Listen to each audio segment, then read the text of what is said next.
Bismillahirrahmanirrahim. Assalamualaikum warahmatullahi wabarakatuh. Waalaikumsalam warahmatullahi wabarakatuh. Alhamdulillahirrahmanirrahim. Wabillahi nasta'in wa ala kulli umurin dinil wassalatu wassalamu ala asrofil anbiya'i wal mursalin wa ala alihi washabihi ajmain amma ba'du. Alhamdulillah yang pertama kita panjatkan puji syukur kita kehadirat Allah Subhanahu wa taala yang telah memberikan kita nikmat yang luar biasa, salah satunya nikmat sehat, dan alhamdulillah kita bisa dipertemukan di tempat yang sangat luar biasa ini dalam rangka diseminasi pendidikan penggerak tentang budaya positif. Bapak Ibu sekalian,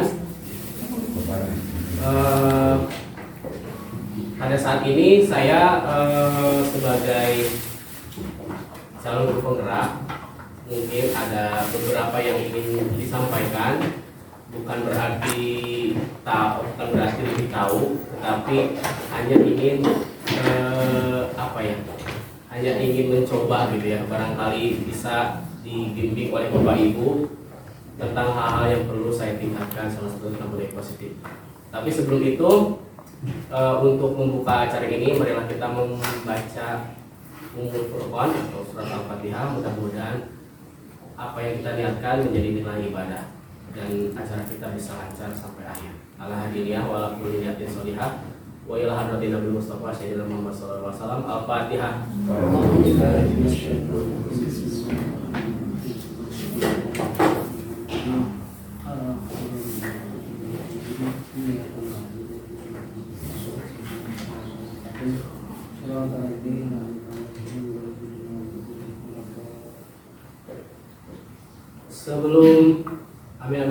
Sebelum menuju ke acara ini atau selanjutnya, kita dengarkan dulu pemaparan atau prakata dari Bapak Kepala SMP Negeri 1 Pacet, Bapak JEG kepadanya. Assalamualaikum warahmatullahi wabarakatuh. Bismillahirrahmanirrahim. Awal Muhammad yang saya hormati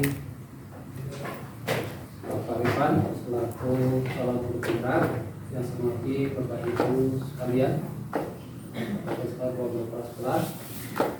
Pada siang hari ini ada sekolah luar biasa, kita bisa berjumpa dalam hal menghadiri kegiatan yang akan disampaikan oleh Pak Rifan berkaitan dengan diseminasi budaya positif.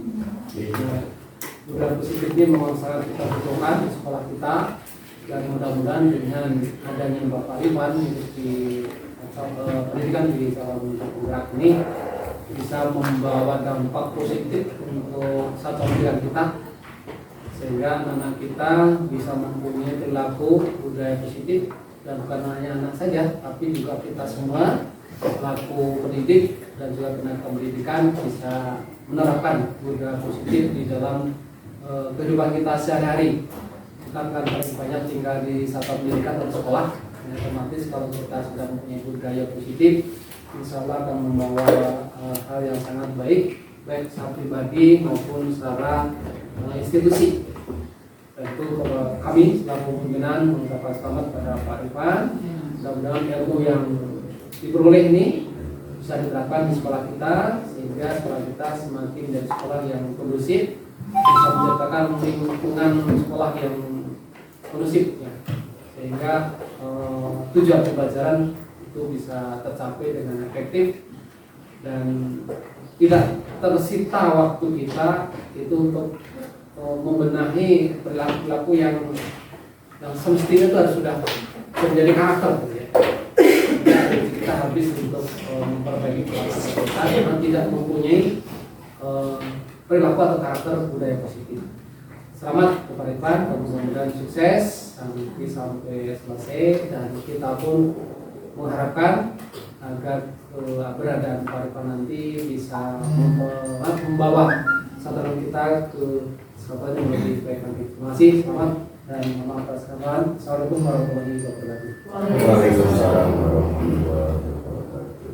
Terima kasih kepada Bapak atas sambutan dan atensinya kepada saya pribadi dan kepada kita semua. Mudah-mudahan kita bisa sama-sama memberikan warna yang positif khususnya kepada SMP Negeri 1 Pacet di lingkungan sekolah kita. Baiklah, Untuk bersingkat waktu, izinkan saya untuk langsung mengumpulkan materi. Bismillahirrahmanirrahim. Assalamualaikum warahmatullahi wabarakatuh. Waalaikumsalam warahmatullahi wabarakatuh. Apa kabar semuanya? Baik, alhamdulillah. Alhamdulillah luar biasa ya Bapak Ibu, guru-guru hebat. Pertama kali saya ucapkan ribuan terima kasih kepada Bapak Ibu, teman-teman saya, rekan-rekan saya, saudara-saudara saya, keluarga saya, senior-senior saya yang sudah mendukung. Mungkin tidak seberapa ya dengan snack itu, jangan sampai ukurannya itu, tapi ini bukan apa ya, bukan menyogok ya, tapi dalam rangka terima kasih gitu ya. Tapi mudah-mudahan berkenan Bapak Ibu semua. Izinkan saya selaku orang bukan siapa-siapa sebenarnya Pak Haji ya, saya malu sebenarnya, deg-degan sebenarnya dalam hati itu ya. Yang sekarang pesertanya berbeda dari sebelumnya. Kalau sekarang ini wah berbobot semuanya ya Mbak Elis ya. Ya. Jadi alhamdulillah, mudah-mudahan saya bisa menyerap energi-energi positif dari Bapak Ibu sekalian. Bapak Ibu sekalian, nah hari ini izinkan saya juga memberikan sebuah diseminasi atau berbagi sharing tentang budaya positif, tentang apa yang selama ini di modul 1.4 yang saya pelajari, bukan untuk mengajari ya Bapak, tapi untuk sama-sama sharing gitu ya, apa yang sedikit yang saya tahu gitu. Baiklah. Oke, ini nama saya, masih kenal ya saya, itu kembaran saya di sini. Ada banyak kayak yang di sini banyak. Itu editan dari Pak Irman ya, Pak Irman. Agak kasar-kasar ini Pak ya. Oke, terima kasih kepada keluarga besar satu Pacet. Mungkin tidak semuanya karena berhalangan, tidak apa-apa, tapi ini merupakan perwakilan-perwakilan yang sangat mumpuni menurut saya. Terima kasih juga kepada Pak Kepala Sekolah atas dukungannya. Mudah-mudahan apa yang tadi diamanatkan menjadi tanggung jawab besar buat saya, khususnya untuk memperbaiki diri, karena saya sadar saya tidak sempurna. Jadi ini kondisi semangat buat saya Bapak. Terima kasih.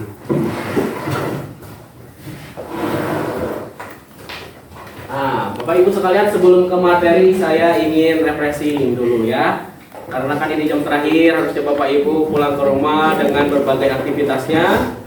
Nah, mari kita senyum selama 30 detik saling berhadapan kepada pasangan ini.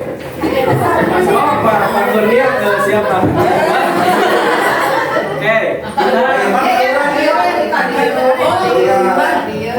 Boleh bisa pakai saya ya. Itu Pak Ukur taruhnya orang.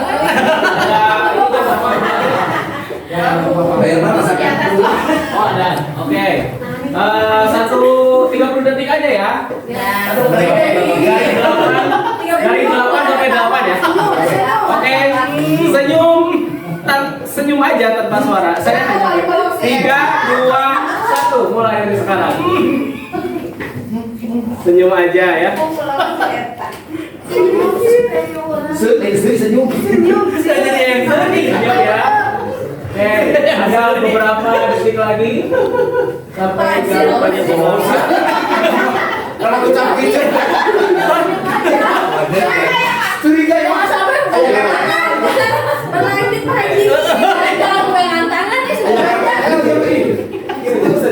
Agak curiga ya kalau yang itu ya.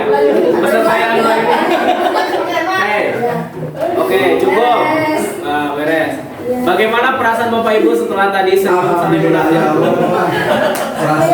Bagaimana Saiful? Ya, jadi dari game ini kalau saya simpulkan, ternyata walaupun di ujung waktu gitu ya, di hari-hari yang lelah, dengan senyum itu ternyata indah. Ini bisa jadi alternatif Mas Saiful ya, ketika jam terakhir misalnya, apalagi setelah olahraga ya, wah pelajaran IPS misalnya bukan matematika atau Bu Elis ya, atau saya bahasa Inggris ya kadang-kadang. Apalagi saya minum gini. Sampai minum.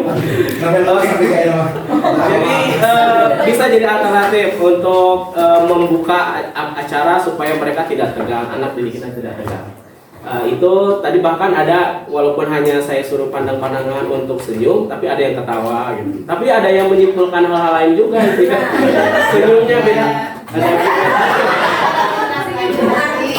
gitu ya. Ada tidak Ya, lanjut. itu ice breaking yang pertama ya. Mudah-mudahan ini bisa jadi penyelamat kita sampai selanjutnya. Oke, baik, sebelum itu kita adakan kesepakatan program seminasi kita kali ini. Yang pertama mungkin menghargai siapapun dalam berpendapat, setuju? Ya. Oke. Yang kedua menjadi pendengar yang baik, setuju ya? Ya. Ketika yang satu berpendapat, yang satu lagi mendengarkan dengan baik. Ada yang tambahan mungkin untuk ditambahkan untuk kesepakatan diskusi kita kali ini? Ada lagi mungkin boleh minum misalnya. Boleh ya? Boleh. Ini kan kesepakatan. Ya. Boleh minum ya, boleh. Makan? Nggak boleh merokok. Nggak ada makannya. Tidak boleh merokok. Tidak boleh merokok ya. Nggak boleh ngomongin HP. Tidak ngorek HP, boleh. Oke, kita catat dulu. Kita catat di sini ya. Kesepakatan yang ketiga boleh minum. Yang keempat Tidak boleh main HP. tidak main HP ya, main HP ya. Ada lagi kesepakatan yang mau ditambahkan? Oh, jangan nasi padang atau Bible ya. Susah gitu. Enggak, saya sih Pak. Makan yang ringan aja boleh ya. Boleh tadi kan kabuk gitu. Boleh makan ringan. Kerupuk. Naik. Snack ya. Oke, ada lagi nggak? Udah cukup ya. Oke, siap. Ini kesempatan kita kali ini. Yang pertama, menghargai siapapun ketika berpendapat, menjadi pendengar yang baik ketika berpendapat, boleh minum, tidak main handphone, boleh makan makanan yang ringan. Itu kesempatan kita. Sampai Ikut apa ikut sampai selesai. ikut sampai selesai. Oke, Iya. boleh mengikuti sampai selesai. Tidak ada yang beralasan gitu. Aduh ini, aduh gimana? Nggak ada ya. Aduh ini. Kalau kamu doang aku. Ikut sampai selesai ya. Kalau dia kan saya Silakan. Oke. Baiklah, kali ini kita akan membahas budaya positif. Budaya positif itu sih apa sih Bapak Ibu? Budaya positif itu sebenarnya apa? Kita kan sering mendengar budaya positif mungkin ya selama ini. budaya positif, berpikir positif. Berpikir positif, betul. Hal-hal yang sifatnya baik ya, positif. Oke. Jadi menurut saya seorang guru yang baik harus memiliki kemampuan dalam mewujudkan budaya positif di sekolah. Jadi kemampuan dalam mewujudkan budaya ini berarti kita menjadi seorang yang menggerakkan budaya positif. Kurang lebih begitu ya Pak Budaya. Budaya positif tersebut dapat dijalankan dengan menerapkan konsep-konsep inti. Jadi untuk menggerakkan sebuah budaya positif, jadi harus ada yang pertama dulu yang ini, disiplin positif. Nah, disiplin positif sebenarnya kita sudah melaksanakan ya. Ada pembiasaan, kemudian di hari Jumat, kemudian setiap hari masuk sekolah, sapa pagi, itu merupakan cerminan dari sekolah kita yang sudah berjalan, yaitu disiplin positif. Yang kedua, nah sebagai guru juga kita harus tahu tentang motivasi perilaku manusia. Jadi ketika ada budaya positif atau disiplin positif, otomatis pasti ada yang melanggar, betul nggak?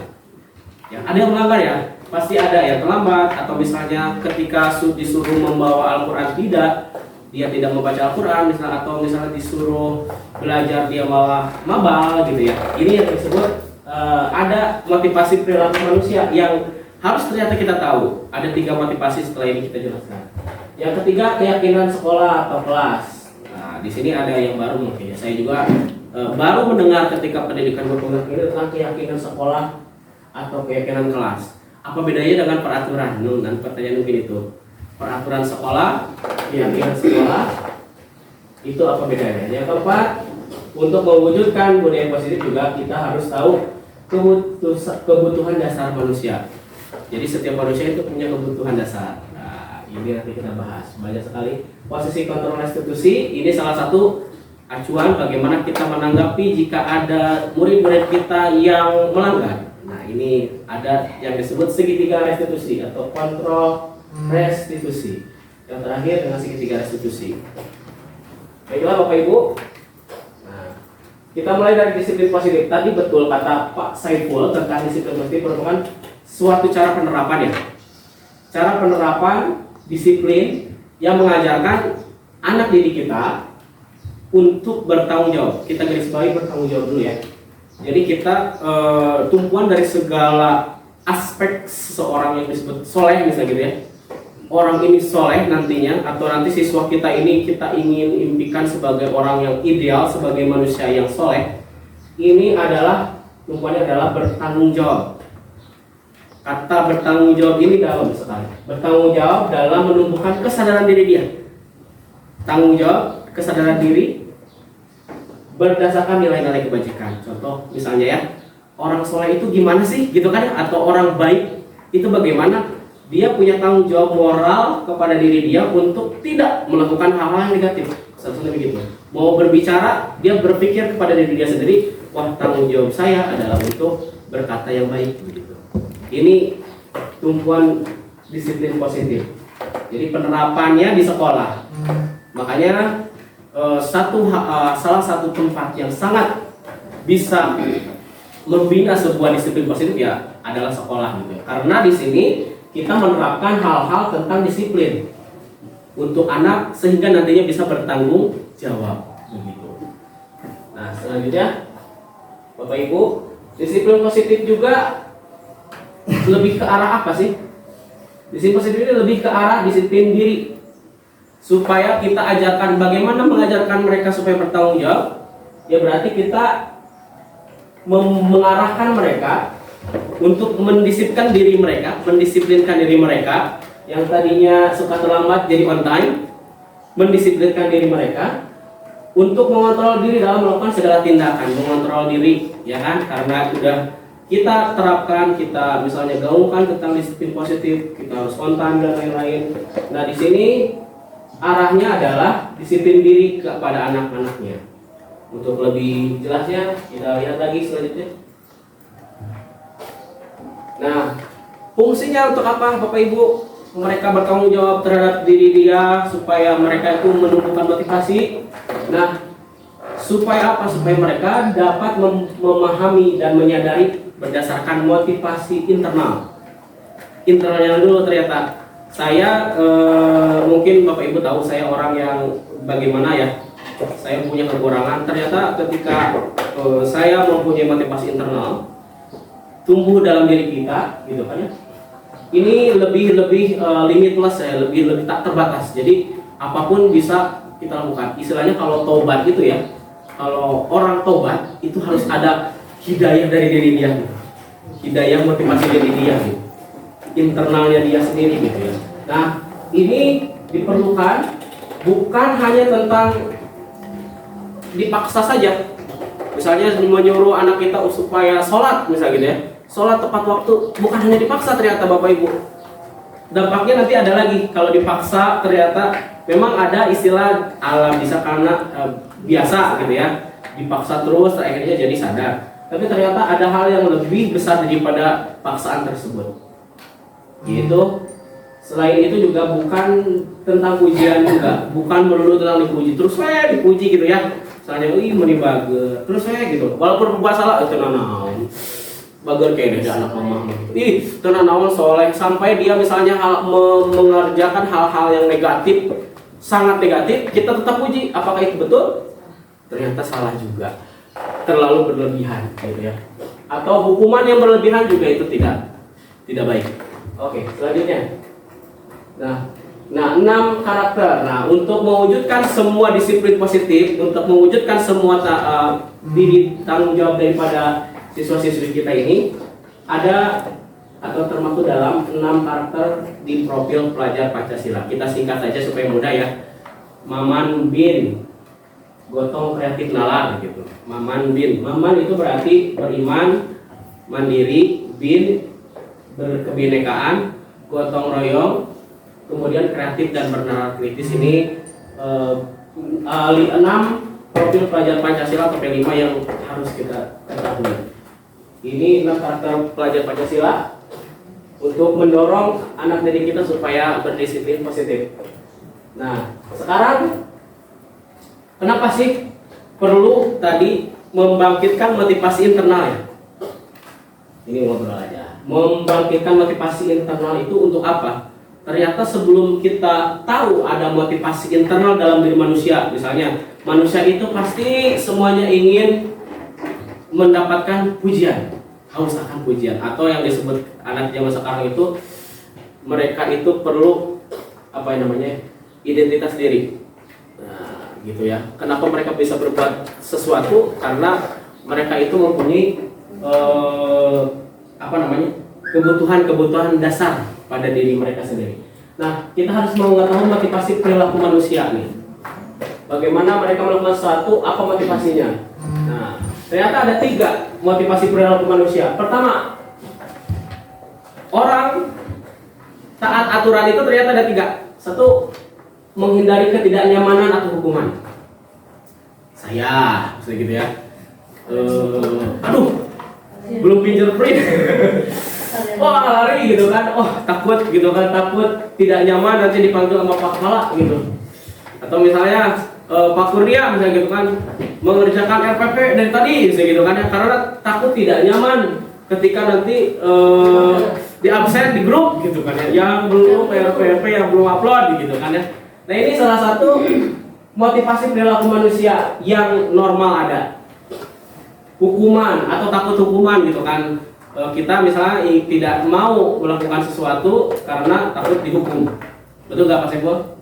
Iya dong. Ya kan? Kok agak lobet sekarang ya? Sudah habis ya ini. Kalau motif saya sih tetap motif ekonomi. Ekonomi.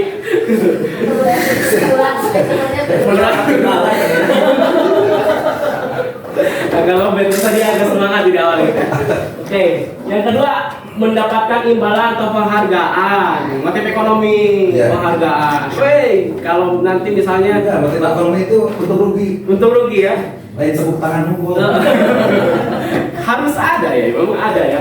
Yang ketiga, menjadi orang yang mereka inginkan dalam hidup. Nah, ini motivasi yang jarang ada, sedikit adanya, porsinya hanya sekian persen dari motivasi perilaku manusia.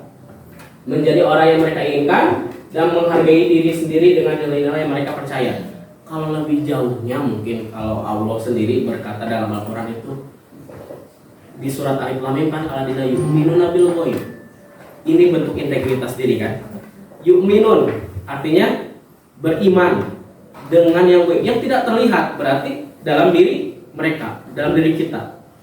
Ini sebuah apa ya? Simbol dari Allah bahwa sok beriman, bagaimana beriman dengan yang tidak kamu lihat secara kasat mata, padahal ada gitu, bisa kita rasakan. Nah, ini salah satu menghargai diri dengan yang mereka percaya. Makanya dalam agama kita itu pasti disebutkan di dalam Al-Quran sudah di awal surat yu'minuna bil ghaib. Belum apa-apa, belum langsung ke yang lain gitu ya. Langsung yu'minun, beriman.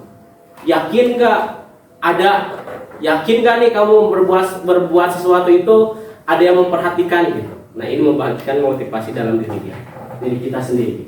Ini motivasi dalam diri manusia. Yang selanjutnya, nah, keyakinan sekolah dan kelas penting tidak untuk membangkitkan motivasi diri tadi. Tentu saja penting ya Bapak Ibu. Guru berperan dalam mewujudkan terbentuknya keyakinan sekolah atau kelas dengan adanya kesepakatan guru dan murid. Sudah melakukan kesepakatan ya? Saya alhamdulillah sudah di sekolah di kelas. Kesepakatan kelas. Nah, di sini lebih umumnya keyakinan berdasarkan nilai-nilai kebajikan. Jadi contohnya mari kita lihat di sini. Keyakinan kelas contohnya seperti ini mungkin. Di sini bisa kita lihat keyakinan kelas, keyakinan sekolah atau kelas seperti ini. Setiap anggota kelas perlu 1. Belajar, 2. Senang, melakukan tugas, saling menghargai dan merasa aman. Contohnya begini ya, bisa kita lihat ya. Keyakinan kelasnya selalu bersikap positif, senantiasa menjadi diri terbaik, percaya dan menghormati dan lain-lain. Bisa kita lihat di sini contohnya. Bisa juga begini Bapak Ibu, keyakinan kelas bisa kita rancang sedemikian rupa bersama putra putri kita, didik kita. Bekerja sama menjaga kebersihan kelas, saling peduli menghargai. Ini standar lah ya, bisa kita terapkan dalam kelas kita. Lebih umumnya di sekolah juga bisa untuk memberikan atau membuat sebuah keyakinan kelas. Nah, kita ice breaking. Nah, oke. Semuanya bisa saling berhadapan. Nah, berhadapan begini. Pak Kurnia mau Pak Kepala. Nah, salah satu ada yang begini. Salah satu. Pak Kurnia di sini ya. Aduh. Menantang. Pokoknya nanti.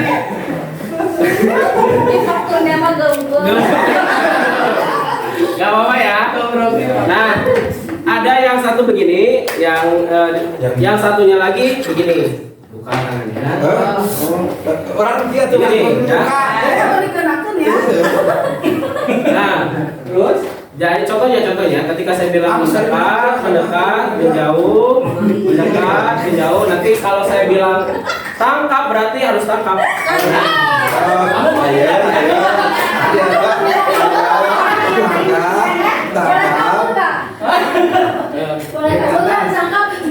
Oh, Pak Kurnia begini, nggak berani katanya. Malu-malu nanti.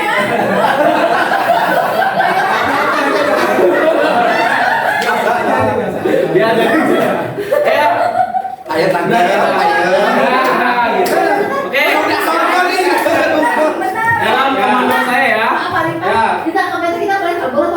Wah, iya, yang begini berarti kalau ada kata tangkap berarti harus. Oh, oke, siap. Siap. Iya. Yang mendekat menjauh yang begini, yang rendah. Jangan diam aja kan. Oke. Iya, yang diam aja. Kecuali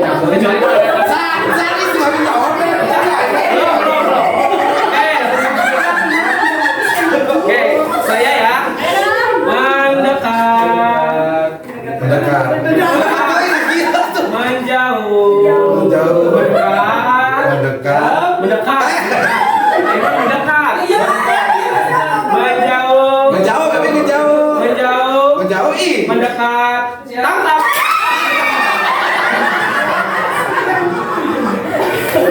Lagi ya.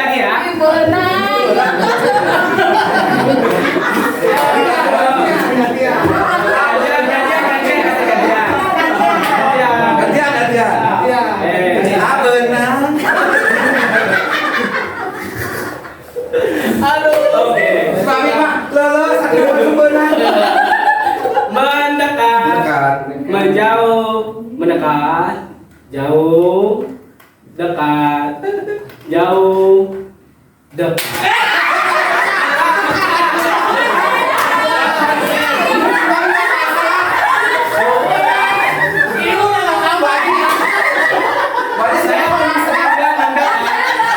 Konsentrasi.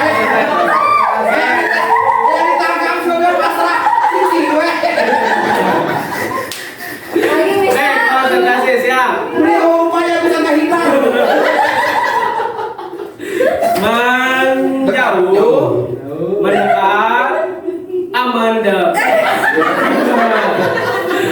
Menjauh, mendekat, menjauh, tak.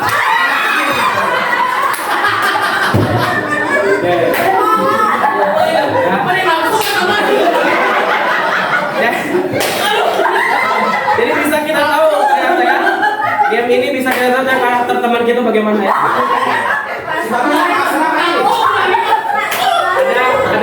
Ada yang sopan, pendekat, jauh. Gak apa-apa ya, kan ini game. Tepuk tangan buat kita semua. Ini bisa jadi alternatif buat Bapak Ibu untuk bermain games ketika jenuh. Biasanya di tengah-tengah lah ya, karena ketika motivasi sudah awalnya kan naik ya, di awal naik kata Pak Sekul. Ketika di tengah-tengah ternyata menurun. Nah, kita inisiasikan di tengah-tengah dengan game. Dan motivasi naik lagi ketika kapan? Assalamualaikum. Itu berarti motivasinya naik ya. Oke, Bapak Ibu masih sholat ya.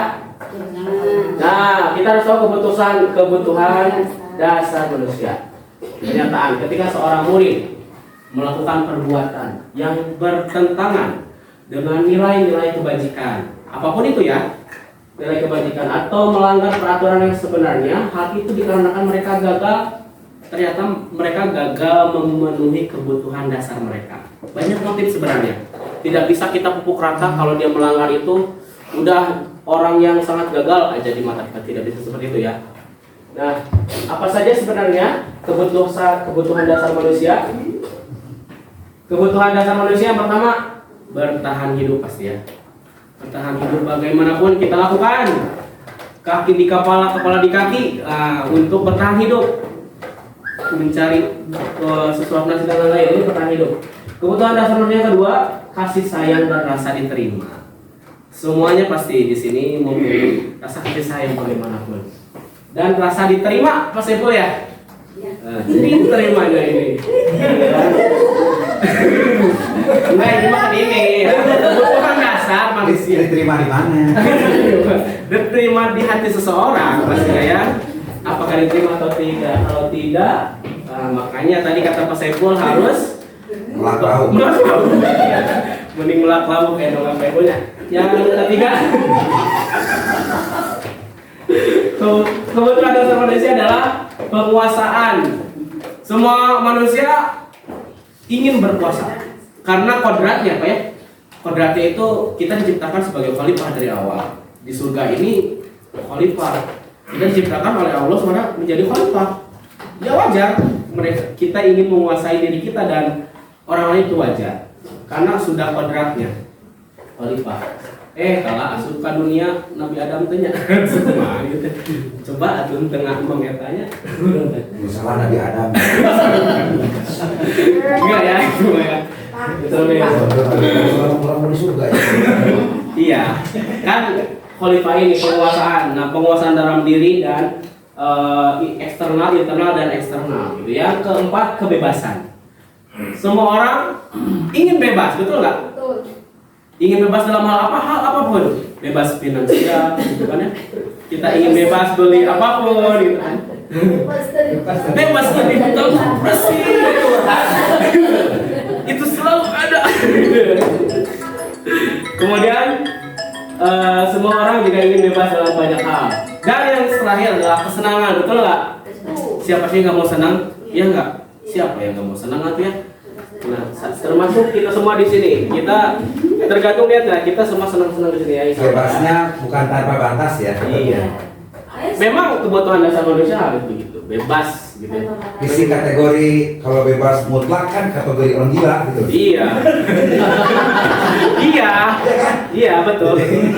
Ada norma tertentu yang tidak boleh. Bebasnya dalam hal positif lah ya. Dalam hal positif misalnya bebas finansial, bebas dari segala aturan. Kita ketika di rumah pengen rebahan sekali-kali gitu kan. Lihat mamah teh gitu misalnya gitu kan ya. Misalnya melihat bulan gitu. Lihat mamah teh gitu kan ya. Ayo takut ini tak. Nggak ada anak dibentuk sih. Farmasi gitu. Pengen bebas gitu dari segala hiruk pikuk gitu kan ya. Dan lain-lain gitu. Ya, dan memang itu kebutuhan dasar manusia. Nah, ini satu kasus ya. Ini pendapat ya. Sifatnya pendapat. Ibu Julaiha, guru wali kelas 9H bukan di kita, sedang bingung menghadapi ulah salah satu murid di kelasnya. Tommy namanya ya. Beberapa anak telah mengeluhkan Tommy yang seringkali meminta bekal makan siang dengan paksa. Wah, Pak Epul misalnya dulu. Jika Anda menghadapi situasi seperti itu, Ibu Julaiha, kita sebagai Ibu Julaiha nih, apa yang akan kita lakukan? Menurut kita, kira-kira apa alasan si Tommy melakukan hal tersebut? Lapar, kata Pak Haji nanti. Gak disiapin sama orang tua. Gak disiapin dengan orang tua, luar biasa, betul. Apalagi? Kira-kira motif? Gak punya uang, gak punya bekal. Makan siangnya gak disiapin, jadi udah mau gak disiapin, gak dikasih bekal gitu kan. Lapar deh gitu kan. Akhirnya gitu. Pak Iman sendiri punya pendapat. Tuanya sibuk. Sibuk jadi gak ada dikasih. Iya, curhat. Tapi enggak kok, bukan terjemput terus loh. Wah, orang tua yang baik yang ini ya. Terus apalagi mesti kira-kira Tommy ini motifnya bagaimana dia tidak mau mengambil paksa? Kenapa? Seperti ada yang tidak bisa si Juleha retribusi. Saya Pak ada bisikan. Bagaimana Mas Eko? Kasih advice ke si Juleha tentang si Tommy kan. Pusing-pusing tuh kira-kira si Tommy itu rumah dengan gitu ya. Iya. Nggak bisa begitu ya. Bawa ke WC. Nggak bawa ke WC maksudnya buat jadi piket WC. Iya. Piket WC dong. Dikasih sanksi. Sanksi ya. Nah, dari dulu memang pikiran kita sanksi itu harus WC gitu. Identiknya dan saya juga bukan dia korban. Assalamualaikum. Piket WC selalu. Ayo WC gitu kan dikasih. Sampai jengkal-jengkalnya kita ingat ya WC itu ya. Gusti lagunya. Nah, ternyata alasan Tommy yang pertama. Tadi betul lapar kata Belani ya.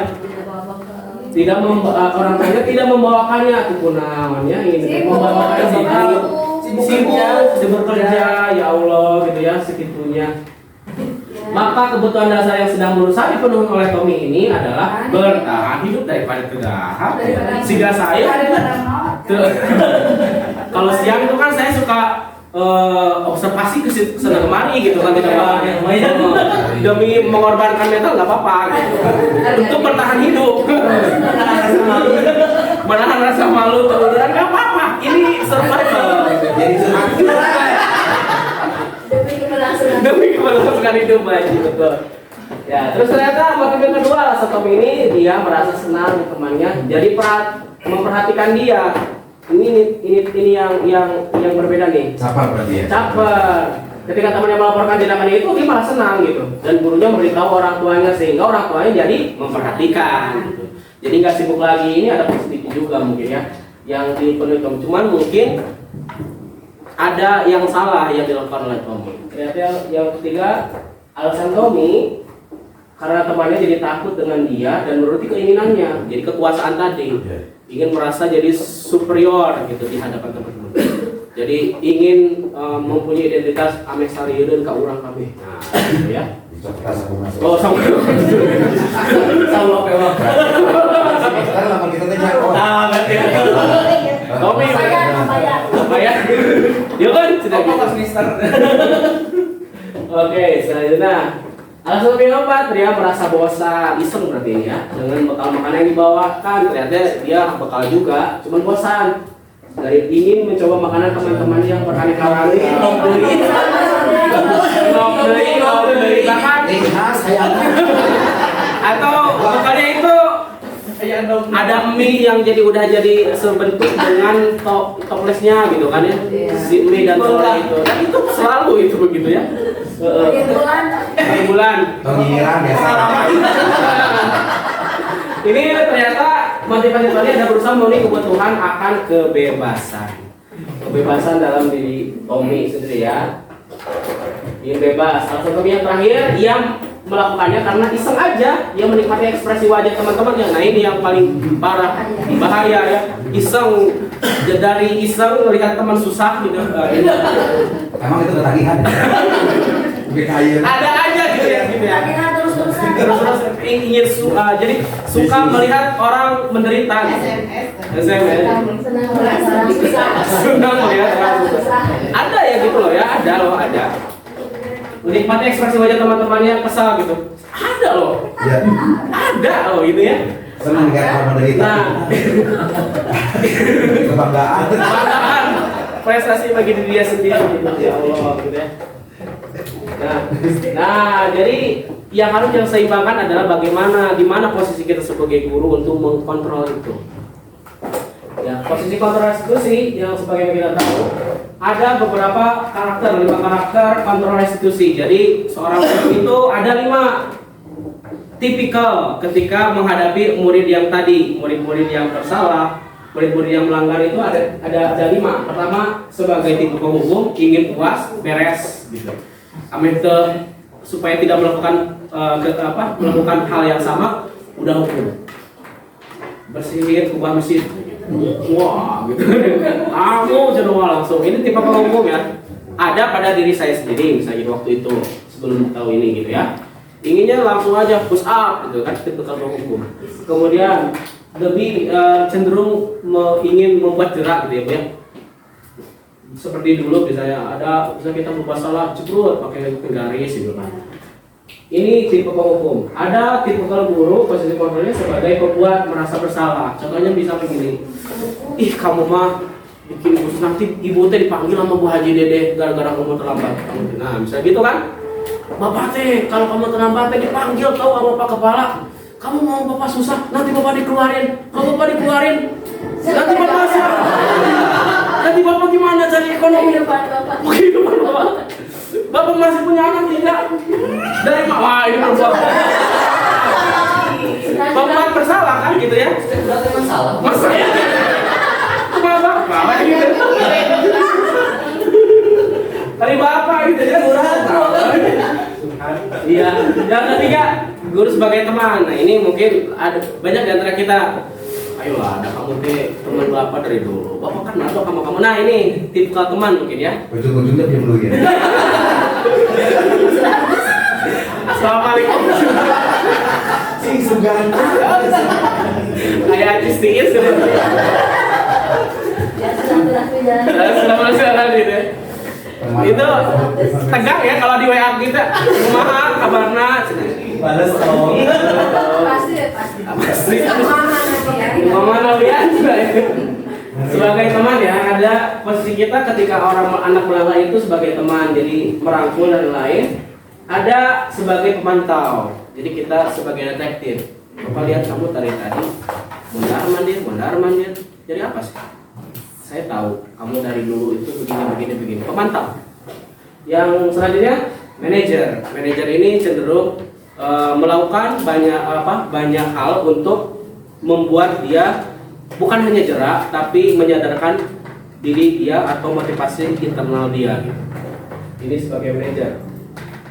Nah ini kalau kita jabarkan di sini motivasi manusia, identitas yang gagal itu menghindari hukuman tadi ya.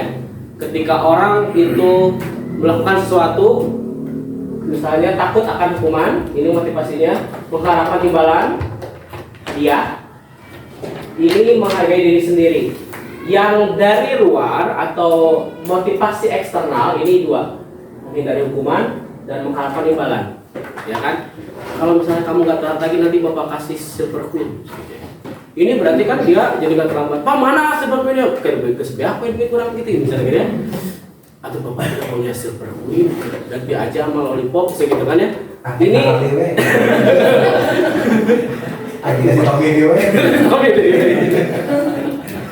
Nah ini lumayan berhasil mungkin pada awalnya Bapak Ibu ya, ketika kita membiasakan untuk imbalan atau pujian, ih hebat, ih keren kamu teh udah ganteng selalu tepat waktu, terus aja Bu aku keren dong, hayo gitu Pak, setiap hari teh gitu dia haus akan pujian jadinya gitu ya.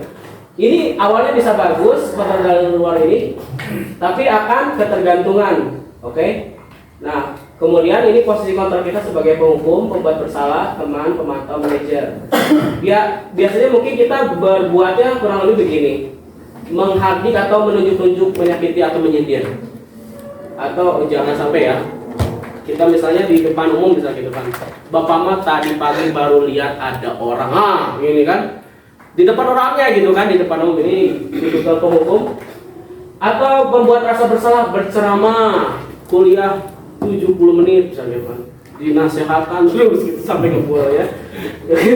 Seharusnya ibu gini ya, membuat rasa bersalah. Kurang lebih guru berbuatnya kalau misalnya sebagai teman membuat alasan untuk muridnya.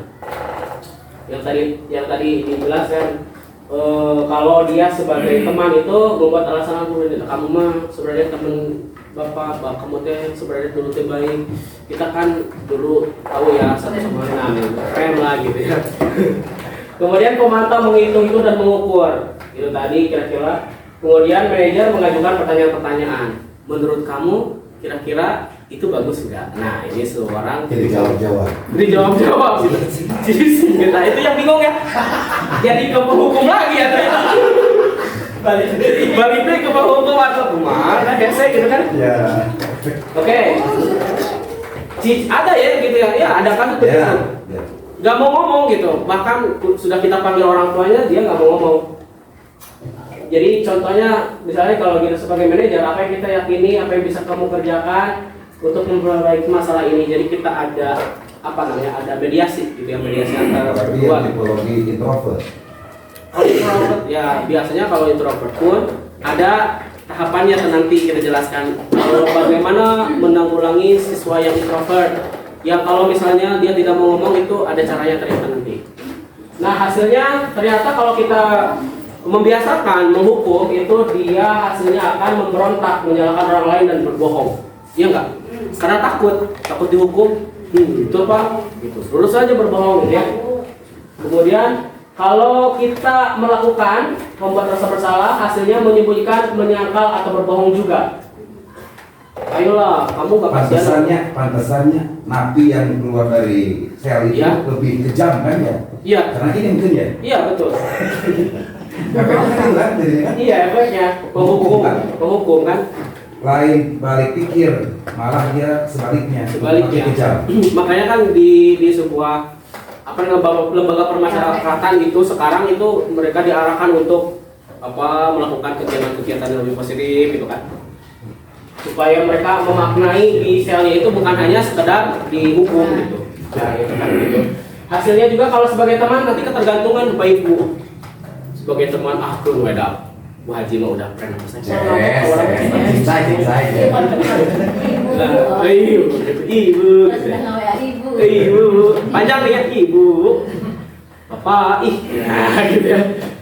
Nah ini ternyata efeknya luar biasa. Kalau misalnya pemantau menyesuaikan diri bila diawasi. Nah kalau misalnya kita sebagai pemantau, si bapak biasa deh gitu kan. Ternyata ada yang disembunyikan. Dia lebih pintar dari kita. Kemudian, nah kalau misalnya kita sebagai manajer menguatkan pribadi, ya lebih menguatkan pribadi diri dia ketika berbuat salah. Oh iya saya sadar. Tapi udah hese ya, susah. Nah ini makanya kita harus perlu mengetahui hal-hal ini. Kita langsung di sini contohnya posisi kontrol institusi itu bagaimana sih? Kalau kita misalnya yang lebih ideal itu seorang manajer, bukan berarti kita tidak boleh memuji, tapi seperlunya. Bukan berarti kita tidak boleh menghukum. Jadi hukumannya ini bukan sebagai hukuman, tapi konsekuensi yang tadi di awal kita sama-sama apa namanya? Kita sama-sama sepakati di keyakinan kelas, gitu. Ini yang disebut konsekuensi. Sebagai manajer harusnya bagaimana? Guru dapat berbuat sesuatu bersama murid, mempersilahkan murid bertanggung jawab dan mendukung murid agar dapat menemukan solusi. Oke. Selain itu, posisi manajer mengacu pada restriksi yang dapat menjadikan murid sebagai manajer bagi dirinya sendiri, sehingga dapat tercipta identitas positif. Contohnya begini, misalnya, kalau kita ambil kasus tadi, siapa Tommy ya? Tommy ngambil makanan temennya. Kita langsung ke segitiga restitusi. Nah, kurang lebih ya, kurang lebih begini. Tahapan dalam segitiga restitusi yang benar ya mungkin ya, menstabilkan identitas. Biasanya yang pernah saya lakukan, saya coba tuh pernah ada seorang siswa, dia itu Aditya Abada, cuman belum 100% sebelum. Saya coba menstabilkan identitas dia. Contoh tadi si Tommy ya, Tommy yang ngambil makanan dari teman dia. Menstabilkan identitas itu bagaimana? Kita bawa ke tempat yang netral. Kalaupun misalnya dia berbuat salah, tidak kita hardik di depan teman-temannya. Terus kita ajak ngobrol. Nah, menstabilkan identitas kurang lebih begini. Tom, Ya, Pak. Bapak tahu, ya Tommy, Tom gitu ya. Ya Pak. Bapak tahu kamu lapar ya kayaknya ya. Ya. Belum makan ya di rumah ya? Beli Bapak. Ini menstabilkan identitas, mengajak atau Dialog ya. mengajak dialog. Atau bisa dengan kalimat-kalimat seperti Bapak tahu dong kamu tuh orang baik sebenarnya. Nah, ini menstabilkan identitas. Jadi membawa hal-hal positif dari diri dia gitu. Yang kedua, validasi tindakan yang salah. Tahu enggak kira-kira hal itu salah enggak menurut Tommy? Enggak pak, misalnya gitu kan ya, karena dia itu enggak pak, enggak salah. Misalnya karena dia tipikal orang iseng teh yang tadinya validasi yang salah, validasi tindakan yang salah misalnya. Coba kalau bapak ambil makanan kamu marah nggak? Ya marah. Nah ini yang disebut validasi tindakan yang salah. Berarti tindakan itu salah atau benar? Oh ternyata tetap apa gitu. Saya ambil lagi. Ambil lagi dari bapak. Tapi kan dia hukum deh. Masalah ya. Terus yang ketiga menanyakan keyakinan tadi. Ini sebenarnya normatif ya. Tidak ini ideal. Idealnya begitu seperti ini. Tapi kadang-kadang kita menemukan hal yang di luar nalar kita. Dulu. Kayak Tommy tadi, nggak apa-apa ambil aja. Nanti saya ambil lagi gitu kan. Kalau begitu posisi kita bagaimana? Nah, ini validasi yang harus kita tekan adalah menanyakan keyakinan. Bahkan kita bukan sifatnya menghukum, tapi memberikan konsekuensi. Karena kamu sudah mengambil makanan teman kamu, kamu harus mengganti. Atau minimal kita kasih efek jerah misalnya gitu. Kamu harus mencuci piring mereka semua. Hukuman lagi berarti. Itu konsekuensi. Tapi Bukan hukuman. harus dibicarakan dulu. Mau nggak? Kalau kamu ini nggak mau lagi. Aduh kemana? Ayo nanti orang tua aja panggil orang tua gitu kan ya. Bisa begitulah ya. Sibuk. Nanti bapak ke rumah lagi. Dari siapa gitu. Nah, masa bikin ini dilakukan berdasarkan prinsip bahwa membuat kesalahan adalah bagian dari proses pembelajaran. Tenang nonton. Karena manusia ya tidak sempurna, iya begitu menstabilkan identitas. Dari gagal ke arah identitas sukses. Tapi kamu nanti bakal ngerti kamu pasti bakal tahu bahwa ini tidak benar. Dan kamu nanti bakal sukses nanti di masa depan misalnya gitu kan. Kalau kamu tidak melakukan hal ini, yakin deh Bapak Mah. Nah ini menstabilkan identitas. Kalau tuh yakin gitu ya.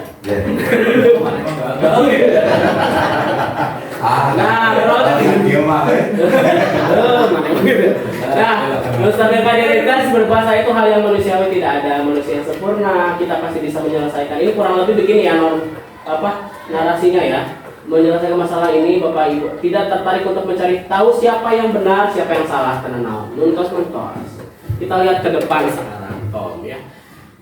Gak apa-apa yang tadi kita pending dulu, bisa kita kan Tom.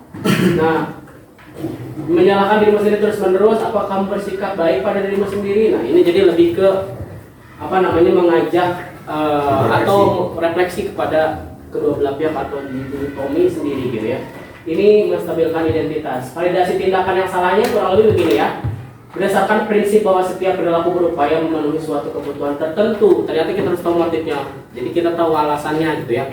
Sebenarnya kamu kenapa mengambil makanan dari teman-teman kamu? Nanti kan dia bisa terus terang. Pas saya gak dikasih bekal uang jajan pun enggak. Terus harus gimana Pak? Kenapa gak minta ke Bapak tuh? Gitu ya.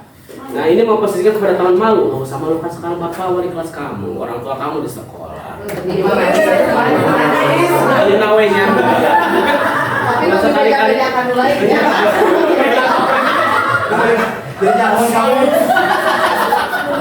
Jangan banyak. Kesempatan tadi. Berbekal Pak.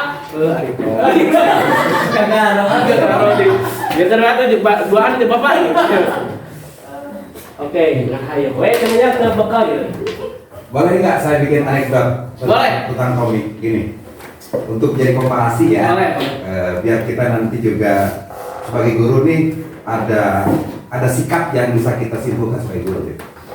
Bisa dari sini kan, dari segitiga apa tadi namanya? Restitusi. Restitusi. Jadi anekdotnya gini. Ada dua mantan siswa Ya. yang telah ditangani oleh salah seorang guru. Ya. Dua Tommy yang satu sama-sama Tommy ini ada dua. Tommy ini jadi bupati.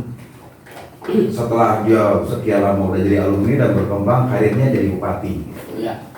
Tommy 1 datang ke gurunya, gara-gara mana digaplok bahwa Kuti Bang jadi bupati aja. Kuti Bang. Kuti Bang. Kuti Bang. Kalau Tommy yang 2 datang, Bapak nuhun pisan, gara-gara digaplok ku Bapak, alhamdulillah itu jadi bupati. Coba mau digaplok, tinggi naon kan. Oke ya. Dari situ sebagai guru kita bisa merefleksi upaya yang kita lakukan itu ansih kepada wilayah, bagaimana karakter itu menjadi sebuah building yang bagus kan. Apapun caranya, ada orang teh punya tujuan ingin menjadikan seseorang ini sukses di kemudian hari. Sehingga sekecil apapun negatif yang muncul, benih-benih negatif yang muncul, kita hancurkan demi kesuksesan mereka. Cuma mungkin cara dengan segitiga restitusi tadi, saya melihatnya manajer itulah yang menjadi pokok seluruh building. Adapun hukuman itu teknis, adapun hujan itu teknis, adapun apa tadi reng-rengannya itu teknis. Manage itulah sebetulnya dari segala macam bentuk untuk mensukseskan anak. Kalau saya melihatnya seperti itu, karena orang kalau kenal oke tetap ingin menjadikan dia itu nanti di next time-nya, di next year-nya itu sukses. Bahkan lebih orang pun jadi bangga. Iya. Itu sih kalau saya. Betul. Bagaimana Bang? Karena untuk memenuhi kebutuhan dasarnya ya punya. Tapi yang tadi yang bisa saya ambil benang merah dari apa yang diungkapkan Pak Saiful itu ada yang pertama tadi, jadi kita menstabilkan identitas, kita lihat ke masa depan. Kamu nanti di masa depan begini-begini nih, kalau kamu tidak melakukan ini lagi kamu akan begini-begini. Nah, ini yang disebut tahapan segera diskusi. Tapi posisi kontrol ini teknis tadi kata Pak Saiful betul.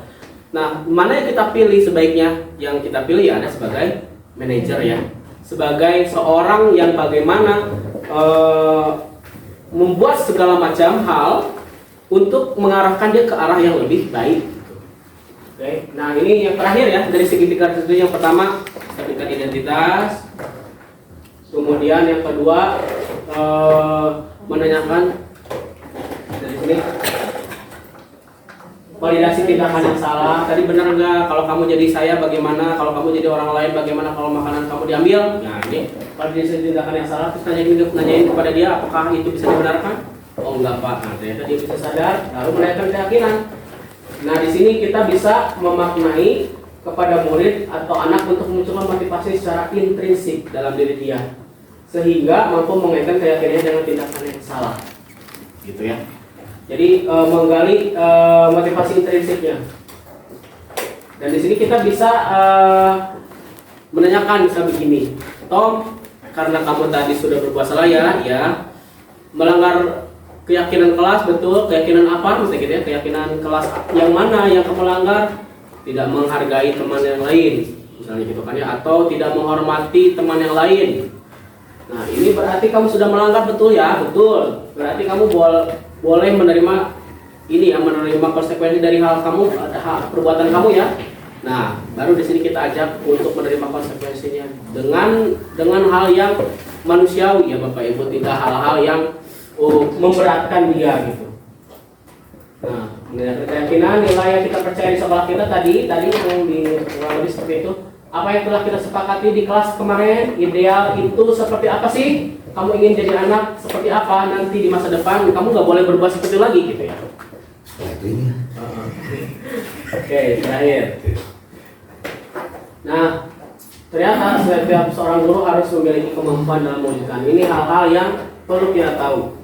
Sebagai kesimpulan, pertama, disiplin positif, pembiasaan yang ada di sekolah kita harus mengerti juga ketika ada yang melanggar disiplin positif itu, ada perilaku atau motivasi manusia yang dipenuhi oleh anak didik kita. Banyak hal tadi yang ketiga. Yang ketiga, keyakinan sekolah kelas. Sebagai guru kita harus membuat sebuah keyakinan kelas. Kemudian kebutuhan dasar manusia. Nah, alasannya kenapa dia bisa melanggar. Kelima, posisi kontrol restitusi. Yang keenam, segitiga restitusi. Nah, itu saja. Ada yang mau menyimpulkan setelah ini? Oke. Itu dulu Pak Epul, mohon didiskusikan mengenai tingkatan ya. Kan ada kesepakatan kelas, Ya. keyakinan kelas. Dan awalnya dari deklarasi lah, di Ya, sini Pak. deklarasi. Kemudian ada kesepakatan sekolah, ada keyakinan sekolah. Nah, Ya. itu perlu di Dirumuskan. tingkatannya mana gitu kan? Tahapannya. Nah, supaya kita menjadi suatu keyakinan. Oke. Kita mulai dari sini ya, Pak ya.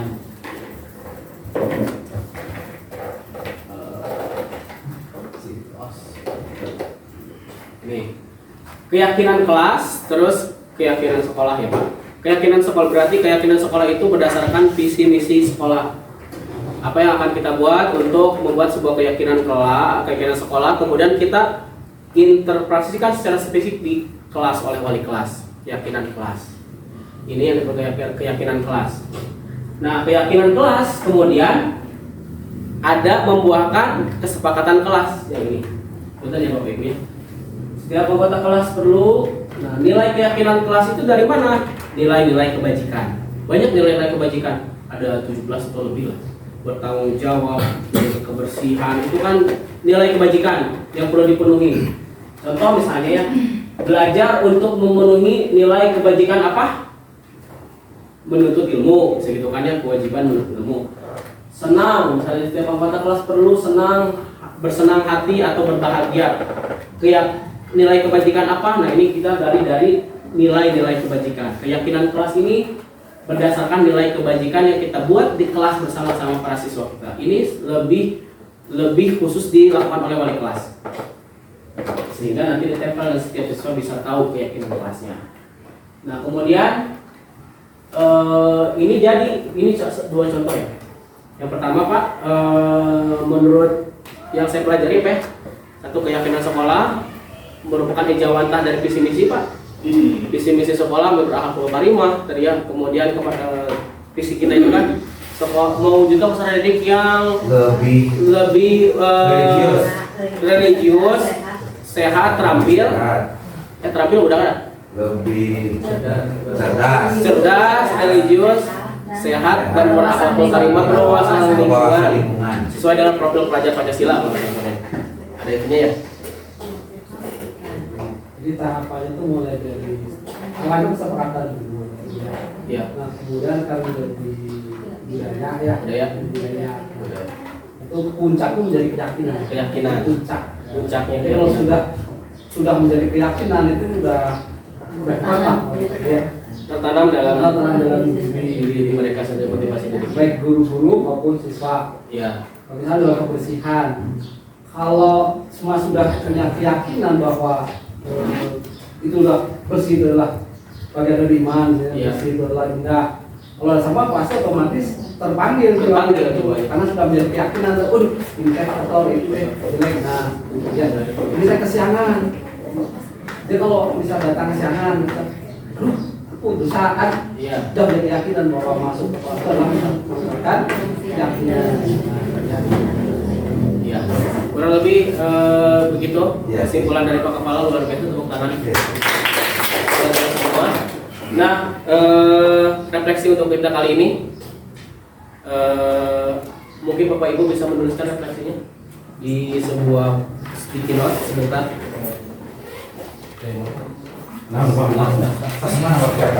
Ini Pak. Oh iya.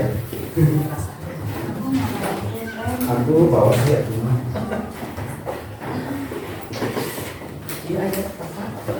Sticky note.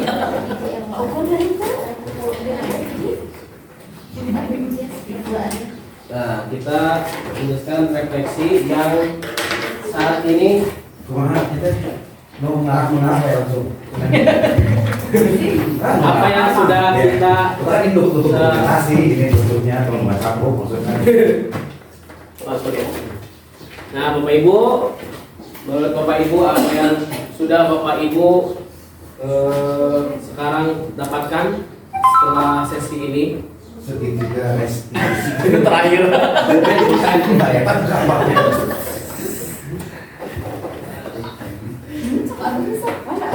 boleh apa saja ya. Saya merasa begini gitu ya. Alhamdulillah begini.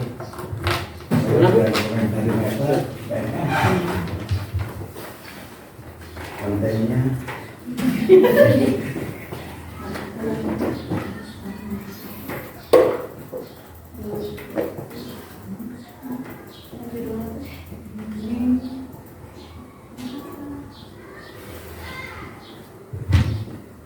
saya jadi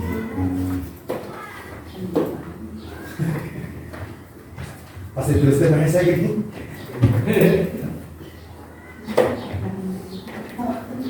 Terima kasih langsung itu.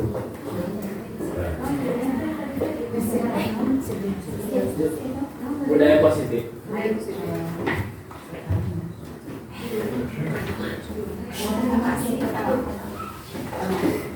Itu kan tulis terima kasih gitu.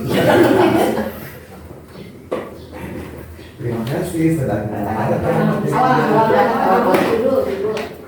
Inilah. Nggak bisa digesernya kali. Ini. Oh iya tuh. Kesimpulan ini kesimpulan yang tulis. Soalnya dulu yang Oh, sudah.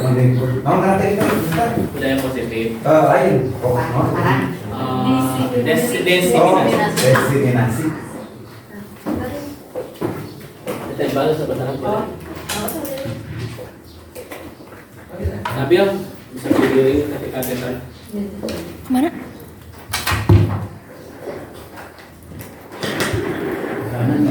Nah, kita tulis ya. Atau Mas karena apa? guru yang ya Allah dikasih pengenalan teknik. Mangga silakan ditempel.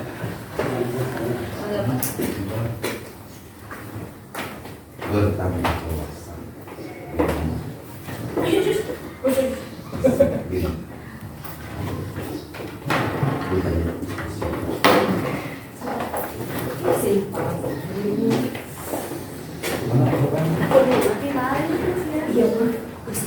Dibalik.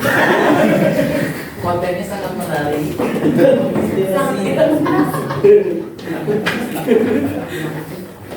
Sangat menarik, bagus, menginspirasi. Kayak bahasa di PMK kan? Sangat menarik. Oke.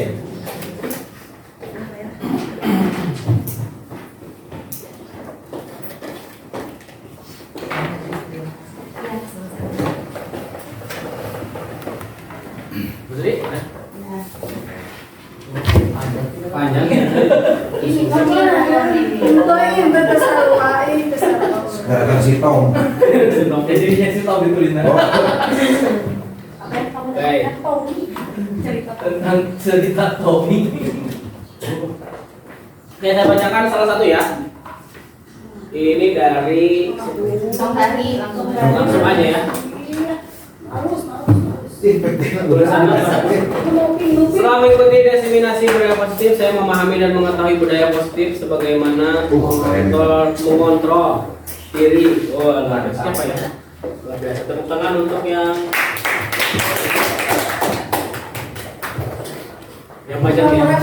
Tolong yang di Yang pink yang ini ya. Saya kayaknya tahu yang ini aja.